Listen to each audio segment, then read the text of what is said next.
আজকে আমি আলোচনা করব যারা ইংরেজি মাসে ৩, ১২, ২১ বা ৩০ তারিখে জন্মেছেন তারা কি ধরনের ব্রেসলেট ব্যবহার করলে জীবনে উন্নতি হবে আপনাদের। এইটা আলোচনা করব, কিন্তু সবার আগে বলি আমাদের আলোচনা যদি ভালো লাগে অবশ্যই আপনারা আমাদের চ্যানেলকে ফলো করবেন, কমেন্ট বক্সে লিখবেন। আচ্ছা, যারা ইংরেজি মাসে ৩, ১২, ২১ বা ৩০ তারিখে জন্মেছেন তারা সাধারণত তারা শিক্ষকতার যে চাকরি-বাকরি সেগুলোর দিকে তো যেতেই পারবেন। তাছাড়াও আমি বলব অর্থকরী। অর্থাৎ তাদের ধরুন ব্যাংকিং বা কোনো আর্থিক প্রতিষ্ঠান এইসবের মাধ্যমে কিছু ইনকাম করা। এগুলোর মাধ্যমে চেষ্টা করবেন আয় উপার্জনের পথে যেতে সহজে হবে।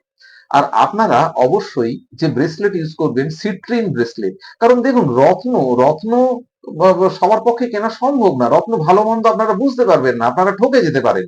কিন্তু আপনাদের যদি ব্যবহার করেন সঠিক ব্রেসলেট, সিট্রিন যাদের এই জন্ম তারিখগুলো বললাম, তারা অবশ্যই কর্মক্ষেত্রে বা আপনাদের অর্থকরী দিক থেকে বা জীবনে নানান সুফল আপনারা পাবেন। এবং এই অরিজিনাল এবং ভালো সঠিক ব্রেসলেট নিতে গেলে অবশ্যই আমাদের সাথে আপনাদের যোগাযোগ করতে হবে। নমস্কার।